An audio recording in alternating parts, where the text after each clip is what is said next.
ప్రార్థన శక్తివంతమైనది, ప్రార్థన బలమైనది కనుక ప్రార్థన ద్వారా సమస్తమును కూడా జరుగుతుంది. ఎందుకంటే దేవుని కృపా సన్నిధానంకి వెళ్ళినప్పుడు దేవుడు మనం అడిగిన వాటిని, అడగలేని వాటిని ఆయన కృపలో మనకి సమస్తమును కూడా అనుగ్రహిస్తాడు. కాబట్టి మన యొక్క విజ్ఞాపనలు, మన యొక్క ప్రార్థనలు అన్నీ కూడా ఆయన సింహాసనం ఎదుట మనము పెట్టాలి, ఉంచాలి. కనుక ఆయన తప్పకుండా మనకి జవాబును అనుగ్రహిస్తాడు. చాలామంది కూడా మరి స్వస్థత కొరకు ప్రార్థించాము, ఆర్థిక ఇబ్బందుల కొరకు ప్రార్థించాము, అలాగే డెల్టా వైరెంట్ కొరకు ప్రార్థించాము, భారతదేశం కొరకు ప్రార్థించాము, ప్రపంచ దేశాల కొరకు ప్రార్థించాము. కనుక వీటన్నిటికీ దేవుడు తప్పకుండా దేవుడు సమాధానము అనుగ్రహిస్తున్నాడు. కనుక దేవునికి మహిమ ఘనత ప్రభావం కలుగును గాక. ప్రియ దేవుని బిడ్డలారా, మరి వాక్యాన్ని అందిస్తున్నాను. మరి దేవుడికి మహిమ కలుగును గాక. ఎందుకంటే ఈ యొక్క వాక్యం ద్వారా నేను చాలా బలపరచబడ్డాను. ఎందుకంటే మొదట నేను సిద్ధపడినప్పుడు, దేవుడు నాతో మాట్లాడుతున్నప్పుడు, దేవుడు నన్ను ప్రేరేపించిన ప్రతి మాటను బట్టి నేను బలపరచబడతాను. కనుక ఆ యొక్క బలము నేను ఆశీర్వాదకరంగా నాకు కలుగుతుంది. కనుక ఆ యొక్క సిద్ధపాటు మీ ముందు నేను పెడుతున్నాను.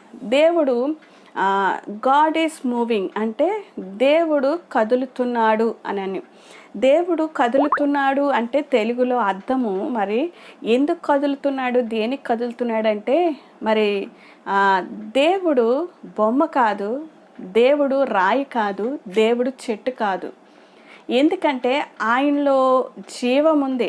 ఆ జీవాత్మని మానవుడిగా సృష్టించిన ఆయన ఆ జీవాత్మను మానవుల్లో ప్రవేశించాడు. కనుక మనం అందరం కూడా ఊపిరి తీసుకుంటున్న జీవాత్మగా మార్చబడ్డాం. ప్రియ దేవుని బిడ్డలారా, మరి దేవుడికి చలనం ఉంది, దేవునికి ఉనుకుంది. దేవుడు మరి ప్రయాణించేవాడు, దేవుడు నడిచేవాడు, నడిపించేవాడు, పాలించేవాడు. ఆయన సమస్తమును కూడా చేయగల దేవుడు. ఆయన జ్ఞానవంతుడు, శక్తిమంతుడు.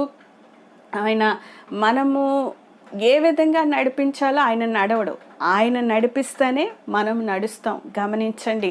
కాబట్టి తన చిత్తాన్ని ఆయన నెరవేరుస్తాడు. మనకి ఏది కావాలో, ఏ విధంగా నడిపించాలో, ఏ విధంగా మనము జీవితంలో ప్రయాణించాలో ఆ విధంగానే ప్రయాణిస్తాం. ఆయన చిత్తమే మన జీవితంలో జరుగుతుంది. కనుక ఈ విషయాన్ని మీరు గమనించండి. అందుకని దేవుడు కదులుతున్నాడు. ఎక్కడ కదులుతున్నాడంటే మనతో కదులుతున్నాడు, మనతో ప్రయాణం చేస్తున్నాడు, మనతో నడుస్తున్నాడు. ఆయన కదలడం అంటే అది. గమనించండి, దేవుడు మనతో ప్రయాణం చేస్తున్నాడు.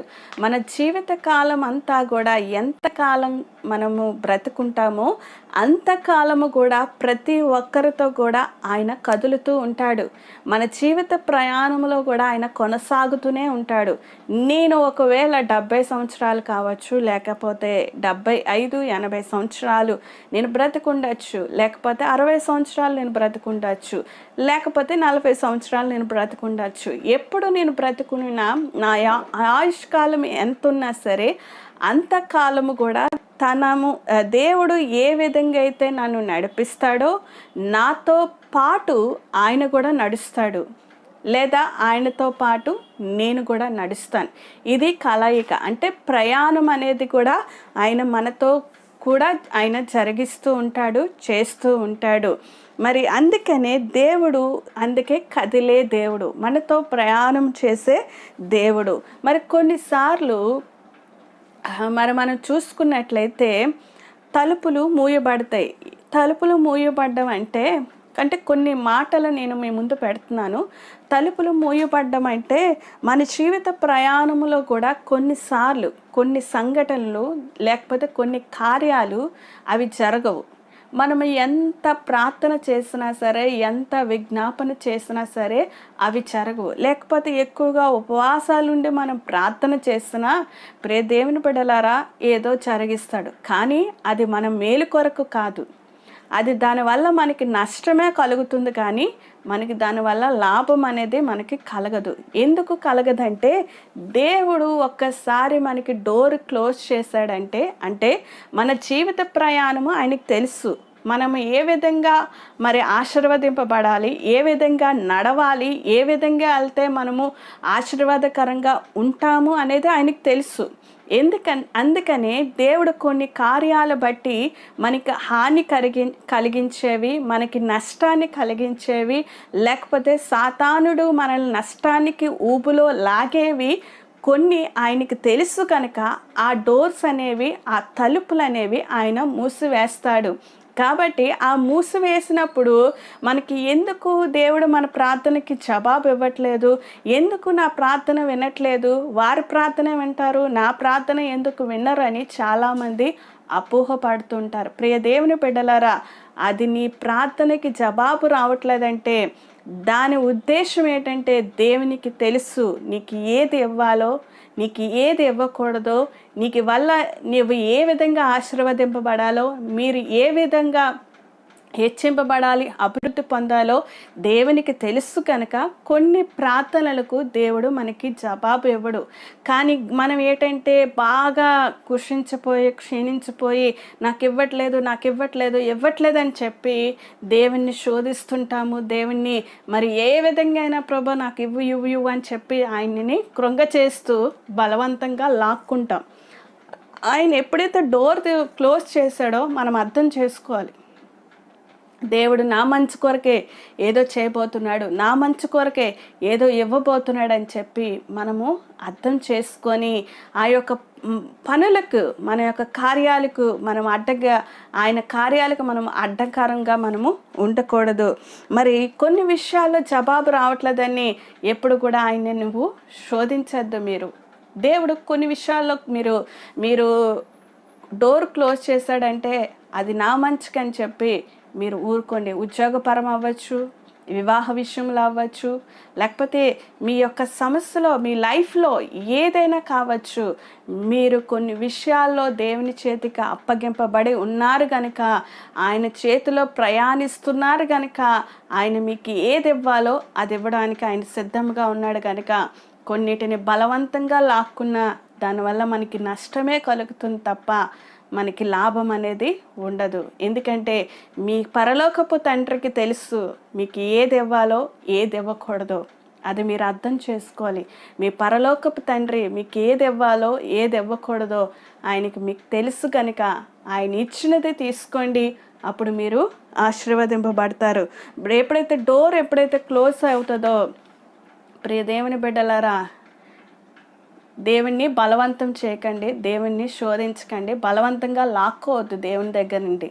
దేవుడు ఇస్తేనే తీసుకోండి, అది మీకు ఆశీర్వాదకరము.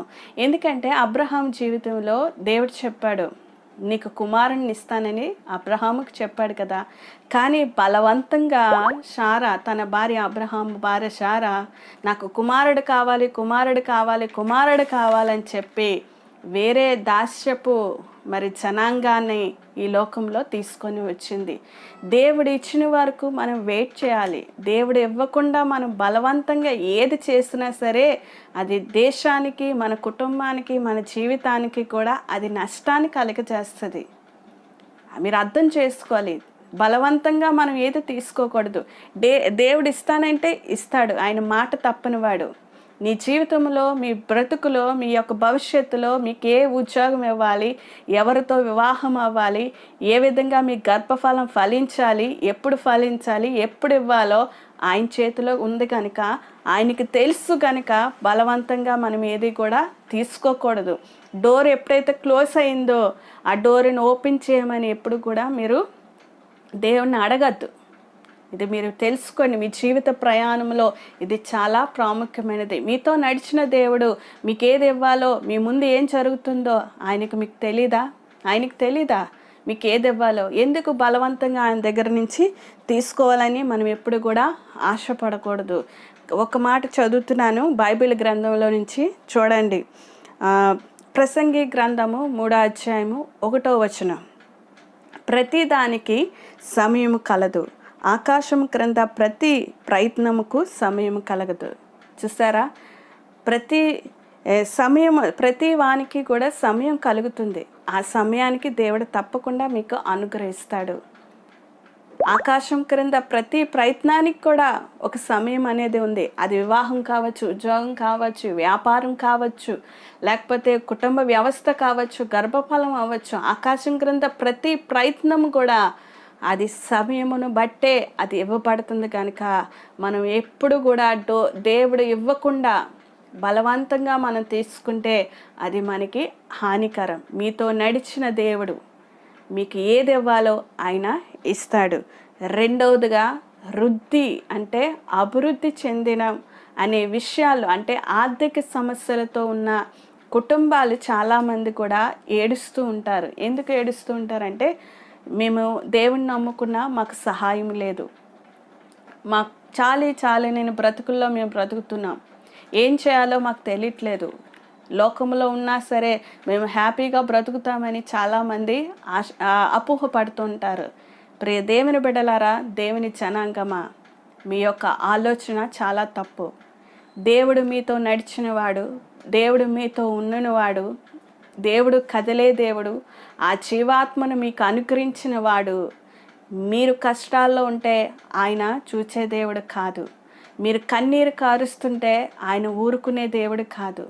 మీరు బాధలో ఉంటే మిమ్మల్ని ఓదార్చడానికి ఆయన సిద్ధంగా ఉండే దేవుడికి తప్ప, మీరు కృంగిపోయి కృషించిపోయి ఆహారం లేక వస్త్రాలు లేక బాధపడుతుంటే ఆయన చూసే దేవుడు ఏమాత్రము కూడా కాదు. మీతో ఉన్న దేవుడు, మీకోసం వచ్చిన దేవుడు, మీరు ఏ కష్టంలో ఉన్నా, ఏ బాధలో ఉన్నా, ఏ ఇబ్బందిలో ఉన్నా సరే మిమ్మల్ని ఆదుకోవడానికి ఆయన సిద్ధంగా ఉన్నాడు. ఆయనకి చాలిన దేవుడు. ఈ విషయాన్ని మీరు గమనించండి. ఆయన చాలిన దేవుడు. మీరు కన్నీరు కారుస్తుంటే ఆయన కంటిలో కన్నీరు వస్తుంది. మీరు దుఃఖపడుతుంటే ఆయన మీకన్నా ముందుగా ఆయన దుఃఖపడతాడు.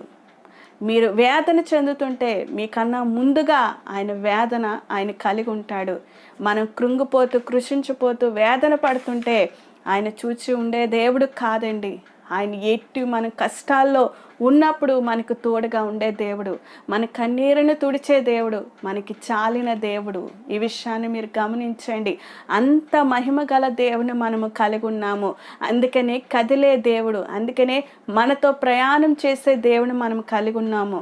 ఎక్కడో మూల కూర్చొనే దేవుడు కాదు, ఎక్కడో ఊరు బయట ఉండే దేవుడు కాదు, ఎక్కడో విగ్రహంగా ఉండే దేవుడు కాదు. మనలో ప్రయాణం చేసే దేవుని మనము కలిగి ఉన్నాం. ఆ విషయాన్ని మర్చిపోవద్దు. మీ పరలోకపు తండ్రి మీ కన్నీరుని చూచి మీకు న్యాయం చేసే దేవుడు, మీ కష్టాన్ని తీర్చే దేవుడు, మీ ఖాళీ కడుపును నింపే దేవుడు, ఆయన పోషించే దేవుడు. ఆయన దగ్గరికి మీరు రావాలి. ఎలా రావాలి? క్షమాపణతో రావాలి. మీ పాపాలు క్షమించబడాలి. ఆయన పరిశుద్ధుడు, మనము కూడా పరిశుద్ధంగా ఉండాలి. మీరు పాప క్షమాపణ పొందుకొని యేసు క్రీస్తు నిజ రక్షకుడుగా మీరు అంగీకరించి హృదయములందు విశ్వాసించినట్లయితే అప్పుడు అడగండి. మీరు ఖాళీ కడుపుతో ఉంటారేమో, మీ కష్టాలు తీర్చబడతాయి, మీ యొక్క కన్నీరు తుడచబడుతుంది, మీ హృదయానికి సమాధానం కలుగుతుంది, మీకు నెమ్మది కలుగుతుంది. మీ యొక్క ఆర్థిక సమస్యలు ఆయన గట్టెక్కించి ఆయన పైకి లేవనెత్తే సమర్థుడు మన దేవుడు, మన రక్షకుడు. ఈ విషయాన్ని మీరు గమనించండి. కాబట్టి మన బ్రతుకులో ఆర్థిక సమస్య మార్పులు జరుగుతాయి. ఆర్థిక సమస్య ఆయన తీసివేస్తాడు. మీ ఇంట్లో కష్టం ఉందా? మీ ఇంట్లో కష్టాన్ని మీరు భరించలేకపోతున్నారా? అప్పులు వడ్డీలు కట్టుకోలేకపోతున్నారా? మరి మీ ఇంట్లో పిల్లలు పోషించుకోవడానికి ఆహారం సరిగ్గా లేదా? ప్రియ దేవుని బిడ్డలారా, దేవుని జనాంగమా, ఇదిగో చాలిన దేవుడు మీతో కూడా ఉన్నాడు. చాలిన దేవుడు, పోషించే దేవుడు మనతో కూడా ప్రయాణం చేయడానికి ఆయన నడుస్తూ ఉన్నాడు. ఇదిగో మీరు కష్టంతో ఉన్నప్పుడు, మీరు బాధతో ఉన్నప్పుడు ఆయన నడిపించడానికి, ఆయన పోషించడానికి, ఆయన మీతో ఉండడానికి ఆయన ఇష్టపడుతున్నాడు. ఇదిగో బైబిల్ గ్రంథంలోని కొన్ని విషయాలు మనం చూద్దాము. ఏలియా మరి కాకోలం ద్వారా ఆయన ఆహారం సిద్ధపరిచాడు. కరువు వస్తుంది, వర్షాలు పడవు, కానీ ఆయన ప్రవక్త, ఇష్టుడైన ఏలియా ప్రవక్త మరి ఖాళీ కడుపుతో ఉండకూడదని చెప్పి మరి ఆయన ఎక్రోదు వాగు దగ్గరికి వెళ్ళినప్పుడు అక్కడికి కాకోలం ద్వారా ఆహారం పంపించాడండి దేవుడు. అది చాలిన దేవుడు. ఈరోజు మీరు ఆహారం కొరకు బాధపడుతున్నారా? ఉద్యోగం లేక బాధపడుతున్నారా? మరి ఆర్థిక సమస్యలతో బాధపడుతున్నారా? ఇదిగో చాలిన దేవుడు మీతో ఉన్నాడు. మీకు అనుకరించడానికి ఆయన సమస్తము కూడా సిద్ధపరిచి ఉన్నాడు. ఆయన మిమ్మల్ని పోషించడానికి సమస్తమును కూడా ఆయన చాలిన దేవుడుగా మనతో ఉండి మనల్ని పోషించడానికి ఆయన సిద్ధంగా ఉన్నాడు. నీవు ఆయనతో నడుస్తావా? ఆయన వైపు చేతులెత్తుతావా? ఆయన మీద ఆధారపడతావా? ఏలియాను పోషించిన దేవుడు నిన్ను పోషించడా? నీ కుటుంబాన్ని పోషించడా? మనకి దేవుడు అసాధ్యమంటూ ఏమీ లేదండి. ఆయన సమస్తమును కూడా సాధ్యమే. కాకోలం ద్వారా ఆహారం పంపిస్తాడు. ఏ విధంగా ఆహారం పంపిస్తాడో ఆ విధంగా ఆహారం పంపించి నిన్ను నీ కుటుంబాన్ని కూడా ఆయన నింపుతాడు. కడుపు పోషించే దేవుడు, చాలిన దేవుడు. అలాగే ఆర్థిక సమస్యలతో ఒకవేళ మీరు బాధపడుతున్నట్లయితే మరి ఎలీషా ఒక ప్రవక్త శిష్యుడైన భార్య ఆయన చనిపోయినప్పుడు ఆమె అప్పులతో చాలా మరి బాధపడింది. కుమార్ని పోషించుకోవడానికి చాలా ఇబ్బంది పడింది. మరి ఆ విషయంలో 2వ రాజుల గ్రంథము 4వ అధ్యాయంలో మనం చూసుకున్నట్లయితే మరి అక్కడ ఎలీషా నువ్వు పాత్రలతో నువ్వు తెచ్చినప్పుడు నీ దగ్గర ఏది ఉంది అని అంటే నూనె ఒకటే మా ఇంట్లో ఉందంటే మరి అనేక మంది దగ్గర నువ్వు పాత్రలు తీసుకురా. ఆ పాత్రలన్నీ కూడా నువ్వు ఏం చేస్తావు? నూనెతో నింపు.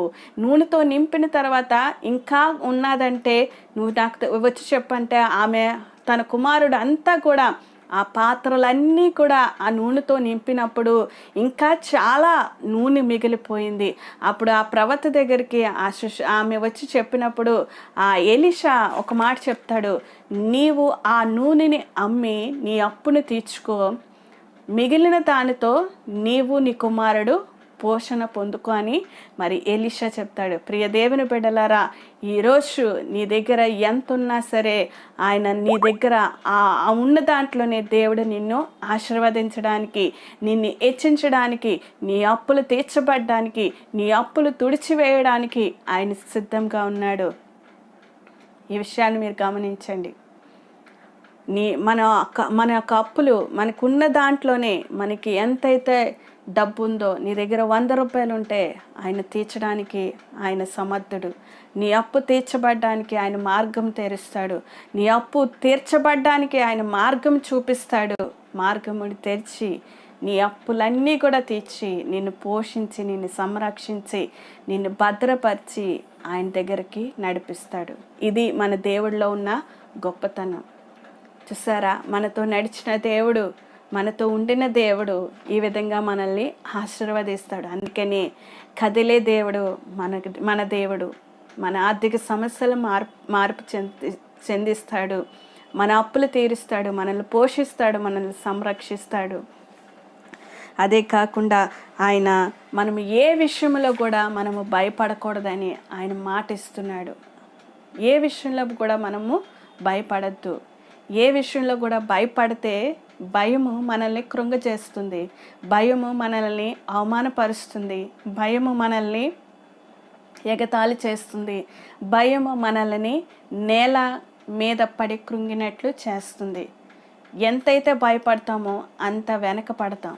ప్రియ దేవుని బిడ్డలారా, వాక్యం చెప్తుంది భయపడద్దు, దిగులు పడద్దు అని దేవుడు చెప్తున్నాడు. మనం ఎందుకు భయపడతామంటే 2 కారణాల వల్ల మనం భయపడతాం. మన జీవితంలో భయం అనేది ఎప్పుడు కలుగుతుందంటే, ఎక్కువగా ఎప్పుడు భయపడతాము అంటే 2 కారణాల వల్ల మనం భయపడతాం. ఒకటి, తెగులు వల్ల భయపడతాం. అంటే చీకటిలో సంచరించు తెగులుకి మనం భయపడతాం. మరి రెండవదిగా మధ్యాహ్నమందు పాడు చేయు రోగానికి మనం భయపడతాం. అంటే రోగానికి, తెగులుకి, ఈ 2 విషయాల్లోనే మన జీవితంలో భయాన్ని కలిగజేసేది అపవాది. ఎక్కువగా మనల్ని భయపెట్టేది అపవాదే.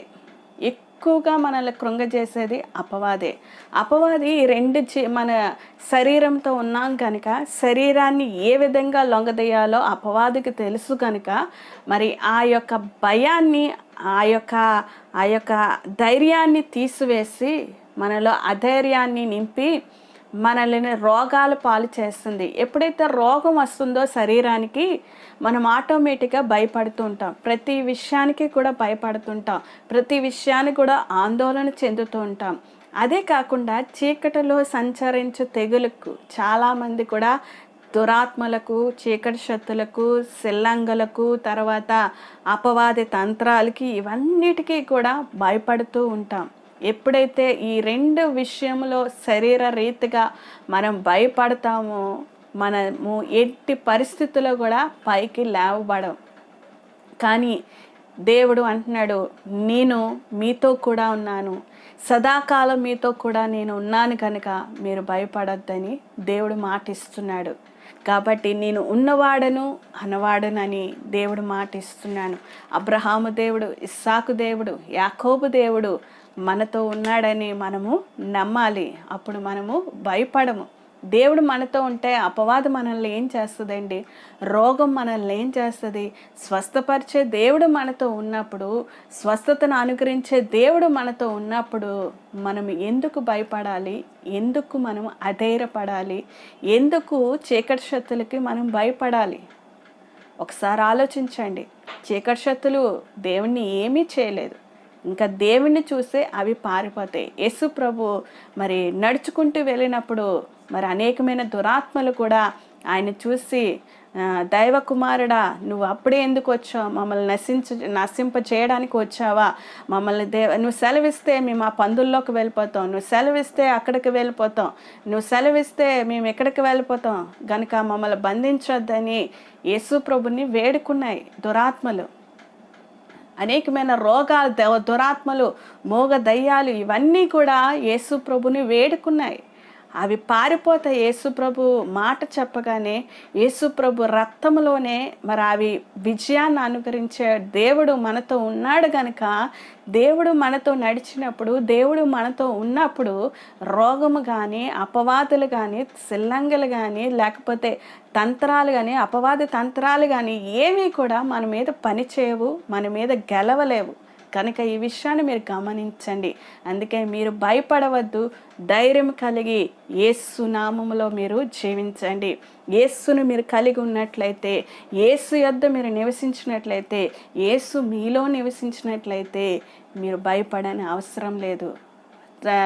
చీకటిలో సంచరించి తెగులుకైనను, కీర్తనల గ్రంథము 91వ అధ్యాయము 6వ వచనములో మరి ఈ విధంగా ఉంది. చీకటిలో సంచరించి తెగులుకైనను, మధ్యాహ్నం పాడిచే రోగముకైనను మీరు భయపడక ఉందరు. అపాయము మీ యొద్దకు రాదని దేవుని వాగ్దానం మనకిచ్చాడు దేవుడు. కనుక మీరు ఏ విషయంలో కూడా భయపడద్దు. దేవుడు చెప్తున్న మాటను మనం జ్ఞాపకం చేసుకుందాము. కీర్తనల గ్రంథము 103:7 వచనంలో ఆయన మోషేకి తన మార్గములను తెలియచేసెను, ఇశ్రాయేలు వంశస్థులకు తన క్రియలను కనపరచెను. నిజమే, ఇశ్రాయేలుకి ఆయన 430 సంవత్సరాలు ఐగుప్తులో బానిసత్వంలో ఉన్నప్పుడు వారిని విడిపించి అరణ్యములో వారికి పగలు మేఘస్తంభమై, రాత్రి అగ్నిస్తంభమై ఇశ్రాయేలు ప్రజలందరినీ కూడా దేవుడు నడిపించాడు. నిర్గమాకాండము 13వ అధ్యాయము 6వ వచనంలో మీరు జాగ్రత్తగా చదివినట్లయితే, పగలు మేఘస్తంభమే నడిపించాడు, రాత్రి అగ్నిస్తంభమే వారిని నడిపించారు. కటిక అరణ్యములో వారికి ఆహారము లేదు, నీరు లేదు, ఏ అవసరతలు కూడా వారికి లేదు. అన్నీ కూడా వారిని పోషిస్తూ 40 సంవత్సరాలు కూడా వారిని ఎప్పుడైతే కానాను దేశానికి వెళ్ళే వరకు కూడా ఆకాశం నుండి మన్నాను కురిపించాడు ఆయన. ఆకాశం నుండి మన్నాను ఎప్పుడైతే కురిపిస్తూ ఆహారం తింటూ, పగల మేఘస్తంభమే ఉంటూ, రాత్రి అగ్నిస్తంభమే ఉంటూ, బండ నుండి నీరును రప్పించాడు, ఎండిన ఊబి నుండి, ఎడారి నుండి ఆయన నీరును రప్పించాడు. ఇంతగా పోషించాడు వారిని. 40 సంవత్సరాలు ఆయన వాళ్ళని పోషించాడు. ఈ విషయాన్ని మీరు గమనించండి. ఎక్కడ 40 సంవత్సరాలు వారి ఇశ్రాయేలు ప్రజల్ని, పిల్లల్ని, తరతరాలని కూడా వారు ఎంత తిరగబడిన, మోషే మీద తిరగబడ్డారు, అహరోను మీద తిరగబడ్డారు, దేవుని మీద తిరగబడ్డారు, సనుక్కున్నారు. అయినా సరే వారిని క్షమించాడు, వారిని సరైన రీతిలో పెట్టారు. యెహోషువకి వచ్చేసరికి కూడా ఎర్ర సముద్రం, మోషే దాంట్లో ఎర్ర సముద్రం పాయలు చేశాడు. యెహోషువ దగ్గరికి వచ్చినప్పుడు యోర్దాను నది పాయలు చేసి ఎరుకో గోడలు పగలగొట్టి ఆ దేశానికి నడిపించే వరకు కూడా వారికి పగల మేఘస్తంభమే, రాత్రి అగ్నిస్తంభమే, మన్నానిచ్చి పోషించాడు, నీరిచ్చి పోషించారు. వారి బట్టలు కూడా చెరగకుండా వారిని పోషించాడు, వారికి అనుగ్రహించాడు. వారి కాలు చెప్పులు కూడా తెగిపోకుండా, మాసిపోకుండా, పాతవి అవ్వకుండా వారిని నడిపించాడండి మన దేవుడు. అబ్రహాము దేవుడు, ఇస్సాకు దేవుడు, యాకోబు దేవుడు. అటువంటి పరలోకపు తండ్రిని మనము కలిగి ఉన్నాం. మోషేకి తన మార్గమును తెలియజేస్తున్న దేవుడు, ఇశ్రాయేలుకి తన క్రియలు కనపరిచిన దేవుడు ఈరోజు నీతోని నీ కుటుంబంతోని ఉన్నాడు. ఈ విషయాన్ని మీరు మర్చిపోకండి. మనం ఏ విషయంలో కూడా భయపడద్దు. ఆయన కదిలే దేవుడు, మనతో ప్రయాణం చేసే దేవుడు. ఇశ్రాయేలుతో ప్రజలతో ఆయన ప్రయాణం చేశాడు. వారు ఎక్కడికి వెళ్తే ఆయనతో ప్రయాణం చేస్తూనే ఉన్నాడు. 40 సంవత్సరాలు కూడా వారితో ప్రయాణం చేశాడు. ఆ సన్నిధి వారికి అనుభవించారు ఇశ్రాయేలు ప్రజలు. ఈరోజు నీవు ఎంత కాలం బ్రతుకుంటావో అంతకాలం కూడా నీతో ప్రయాణించడానికి ఆయన సిద్ధంగా ఉన్నాడు. మరి నీవు ఆయనతో ప్రయాణిస్తావా? నీవు ఆయనతో నడుస్తావా? నువ్వు ఆయనతో నడిచినప్పుడు ఇదిగో నీ హృదయాన్ని, మీ యొక్క జీవితాల్ని ఆయనకి మీరు సమర్పించాలి. ఇశ్రాయేలు ప్రజలు నడిపించిన దేవుడు, ఇశ్రాయేలు ప్రజలను ఆయన పోషించే దేవుడు ఈరోజు మిమ్మల్ని, మీ కుటుంబాలను కూడా ఆయన పోషించడానికి సిద్ధంగా ఉన్నాడు. మరి కాబట్టి చివరిగా ఒక మాట చెప్తున్నాను. ఇశ్రాయేలు దేవుడు మరి వారితో ఉండి నడిపించిన దేవుడు భూమిపై యేసు ప్రభుగా మనతో ఉండడానికి, పాప క్షమాపణ ఇవ్వడానికి, రక్షణ ఇవ్వడానికి, మనతో జీవించడానికి ఆయన పరలోకం నుండి ఈ లోకానికి వచ్చాడు. అదే యేసు ప్రభు ఆరోహణమే తిరిగి వెళ్ళి పరిశుద్ధాత్మగా మీతోని, నాతోని, మనందరితోనే నివసించడానికి ఆత్మస్వరూపుడుగా ఈ లోకంలో ఉన్నాడు. ఆయన నీలో ఉన్నాడు, నీతో ఉన్నాడు, నీ కుటుంబంతో ఉన్నాడు. నిన్ను నడిపించడానికి, ఆయన పోషించడానికి, ఆయన నీ అవసరతలు తీర్చడానికి, నీకున్న అక్కరలు తీర్చడానికి, మీరు ఎంత కాలం బ్రతుకుంటారో అంతకాలం కూడా నడిపించడానికి ఆయన మిమ్మల్ని నడిపించే, పోషించే సమర్థుడు కనుక ఆయనతో నడవడానికి సిద్ధంగా ఉన్నట్లయితే ఇదిగో నీవు ఆ చాలిన దేవుడిని, నడిపించే దేవుడిని, పోషించే దేవుడిని నీలో ఉండడానికి నీ జీవితం పరిశుద్ధపరచుకొని నీవు ఆయన వైపు తిరిగి, ప్రభువా ఇదిగో నా జీవితమును నీకు నేను సమర్పిస్తున్నాను, నాలో నా విధేయతను, నాలో ఉన్న పాపమును అంతటినీ తీసివేసి నీకు ఇష్టమైన బిడ్డగా, నీ బిడ్డగా నన్ను నడిపించు, నన్ను పాలించు, నన్ను సంరక్షించు.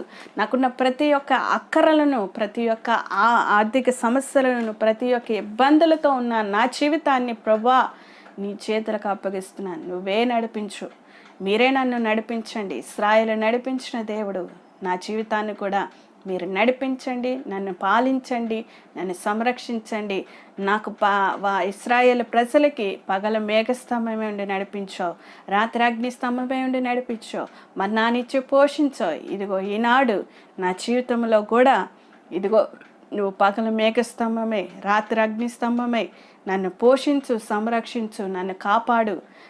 చీకటిలో సంచరించి తెగులకైనను, మధ్యాహ్నం పాడుచే రోగముకైనను, తెగులకైనను ప్రభువా నేను భయపడకుండా ధైర్యం కలిగి మీరు నాతో ఉండి నన్ను నడిపించి సమస్త కీడు నుండి, సమస్తమైన దుర్నీతి నుండి నన్ను విడిపించి నడిపించి పరిశుద్ధమైన జీవితంతో నేను నీ దగ్గరికి చేరాలి ప్రభా. అటువంటి జీవితం నాకు కలిగి ఉండాలి ప్రభా అని దేవుని సన్నిధానంలో మీరు అడిగినట్లయితే ఆయన మిమ్మల్ని నడిపించడానికి, ఆయన మిమ్మల్ని పోషించడానికి, తన చిత్తంలో నెరవేర్చుకోవడానికి, మీ జీవితాన్ని నడిపించడానికి ఆయన సిద్ధంగా ఉన్నాడు. కనుక ఈ యొక్క వాక్యమును, ఈ యొక్క ప్రార్థన అంతటిని కూడా దేవుడు దీవించి ఆశీర్వదించి మన వెనుకల్లో ఫలింపచేయనుగాక. ఆమేన్. మరి చివరిగా కొన్ని మాటలు చెప్తున్నాను, జ్ఞాపకం చేసుకోండి. మరి నా యొక్క యూట్యూబ్ ఛానల్ని మీరు సపోర్ట్ చేయండి.